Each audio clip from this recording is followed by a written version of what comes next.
at alancoxshow.com. Thanks again to Chugger Monk Sloot for helping back there in the video department. Appreciate it.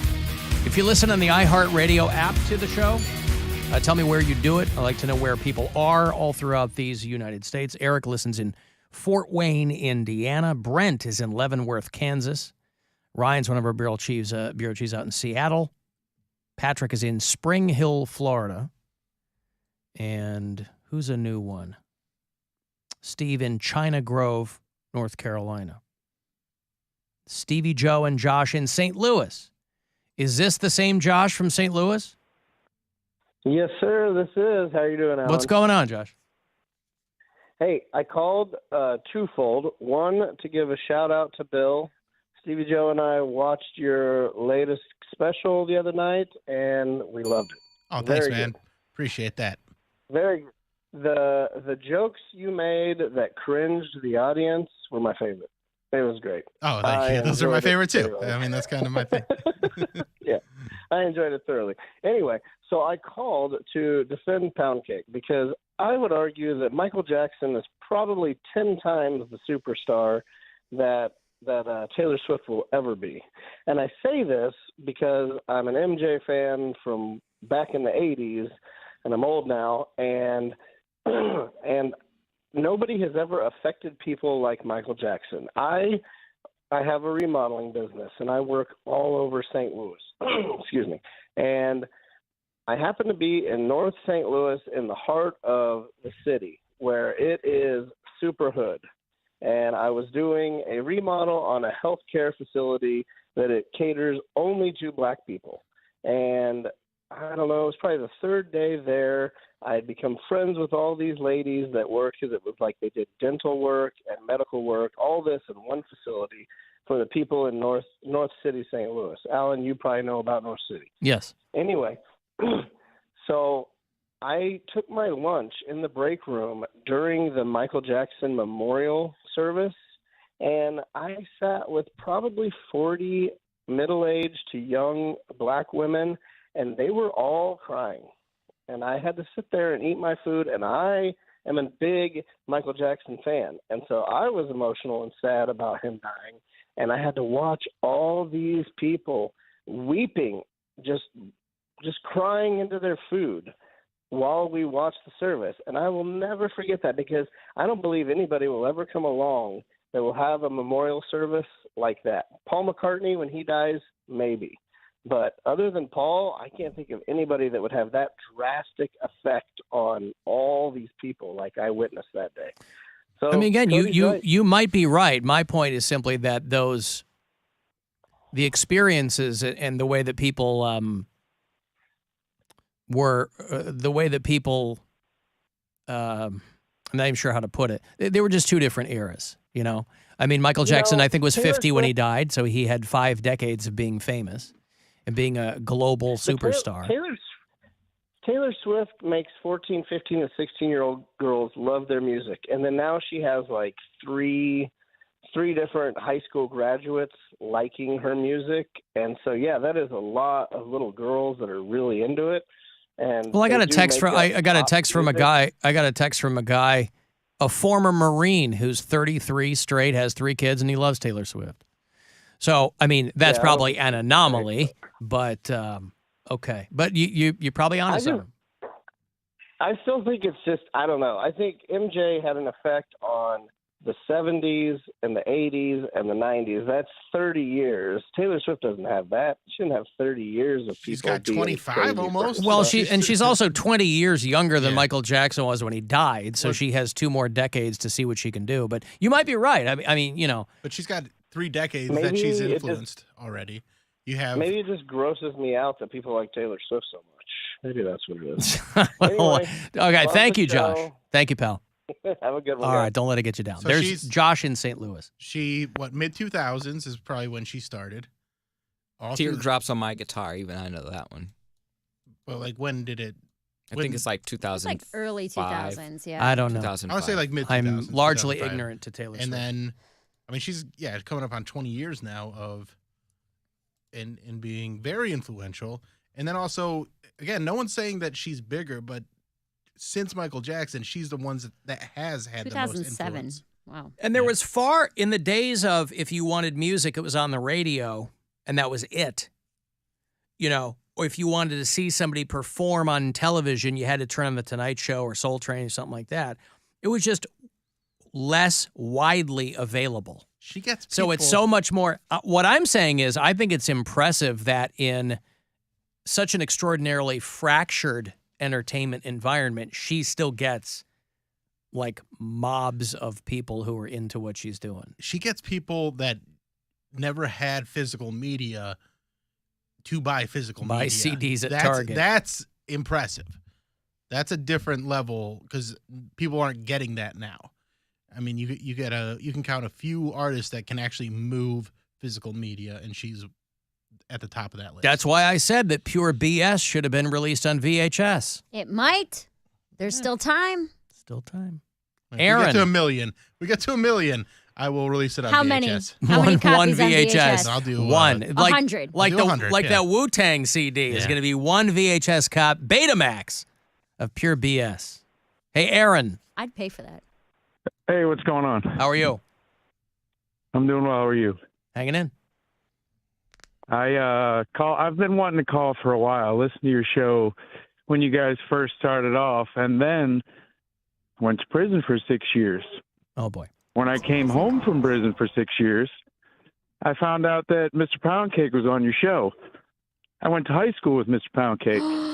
I knew him before he was Poundcake. Wow. Do you know? I knew Do you him when remember he was Aaron, Cody? The straight Mr. Cody Brown.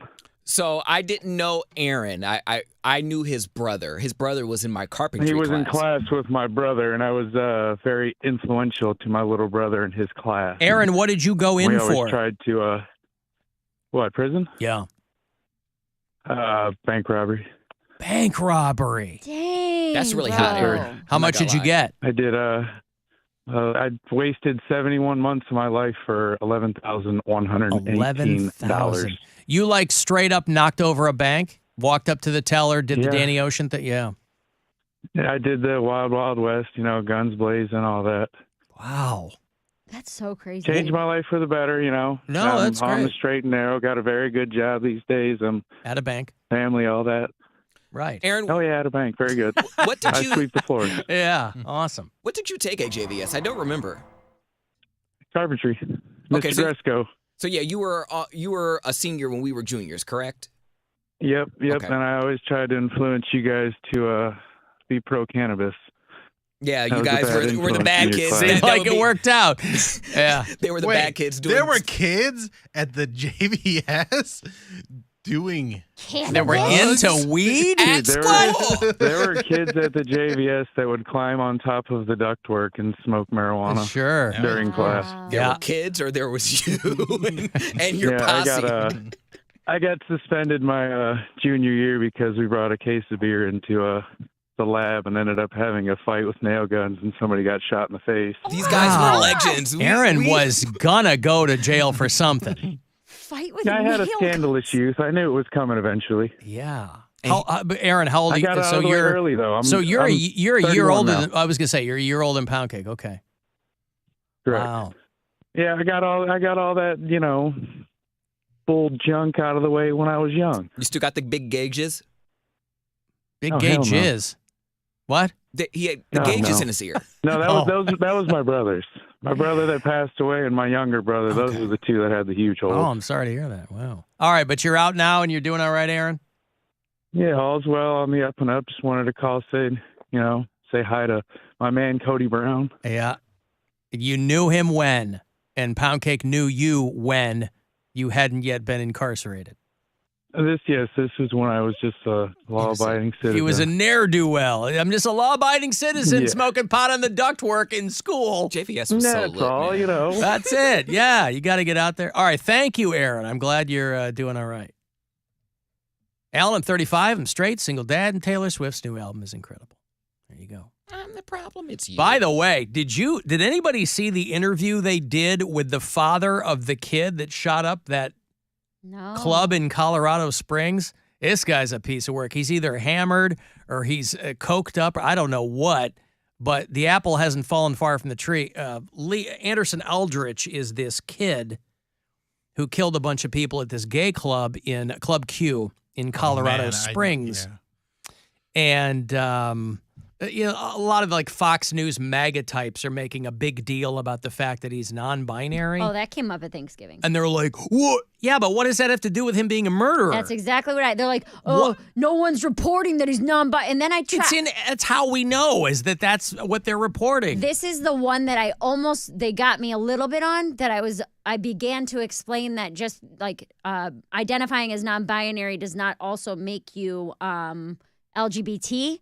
And I'm trying to explain like gender and sexuality, and I don't know that they're going for a real nuanced conversation. But that's what they were like. Oh, the word non-binary is just raw meat for right wingers, and they think it means something. Their argument, my brother's argument, was that he was a member of the LGBTQ community because he was non-binary. But what does that have to do with anything? That they're like, it's always this right-wing gun problem, conservative, blah blah blah. But really, he's like a liberal LGBTQ non-binary person. Gay, by the way, does not mean liberal. There are plenty of conservative gay people. And these are the things I was trying to explain to them. Well, anyway, CBS 8 there in Denver or Colorado Springs, something, interviewed the dad. And the dad had some wild takes.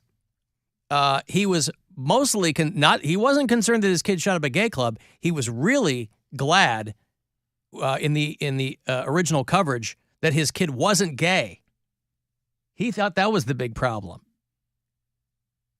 Because his kid shot up a gay club, he was worried, first and foremost, that his kid was gay. There was a shooting involving, multiple people. Right. And then they were on. He's a real mumbler, too, so he's like swaying a lot. I don't know if he's drunk or I don't know what. But it's a gay bar.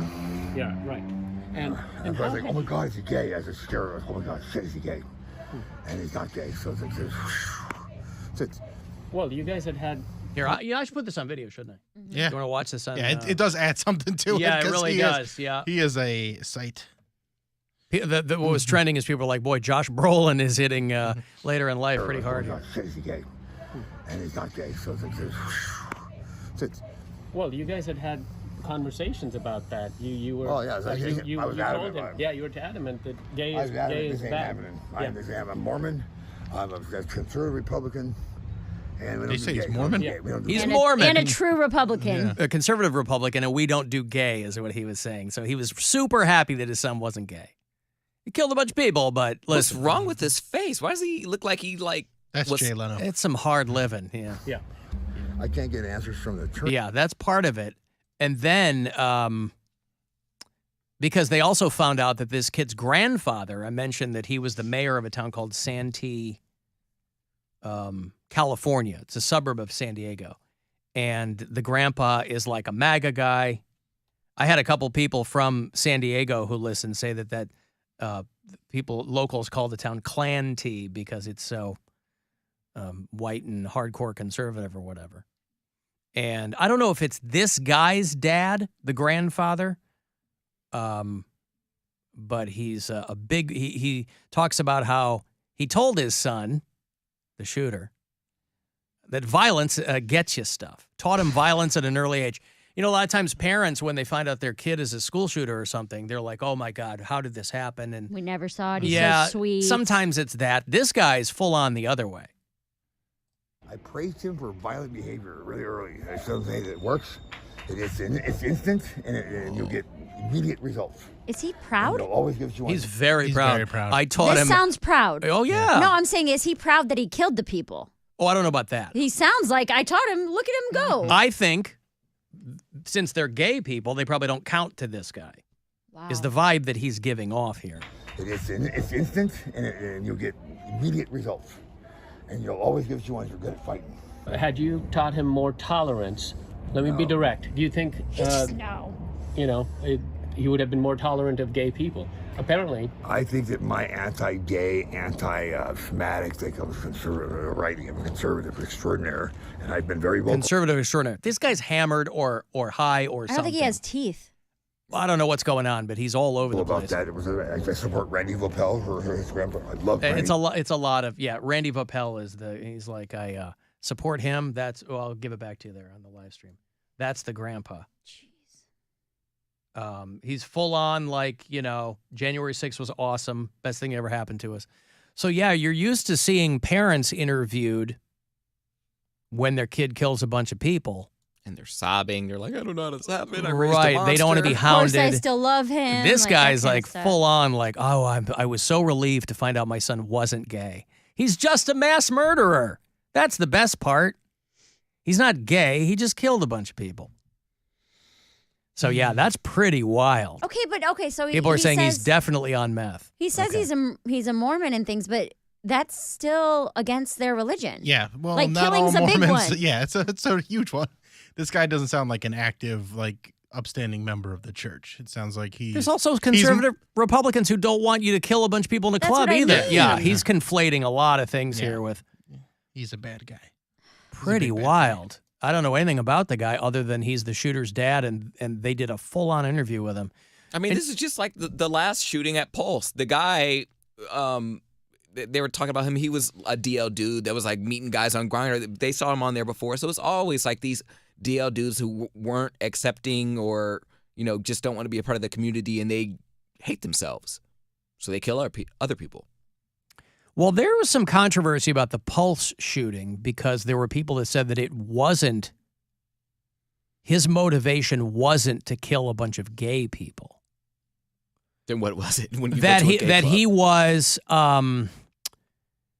he wanted to be part of ISIS or something, and so was That just was trying to get initiation. noticed. Yeah, I don't know if that's true, but I know in the aftermath of that Pulse nightclub shooting, obviously, if a guy walks into a gay bar and kills a bunch of people go, it's a hate crime. He was targeting. It certainly seems that way. There was a countervailing narrative there that the guy wasn't in fact doing that. He was trying to get the attention of people. So I don't know. Because he called 911 right after the thing and said he was a member of ISIS and, he was killing a bunch of Americans for whatever. But that dad was wild in Colorado Springs. Evil walks, man. That's crazy. They just look at these gays as like throwaway people. A guy like that does, boy. It's too bad. Okay, let me take a break here. You want to get the last word in, send me a text 35192.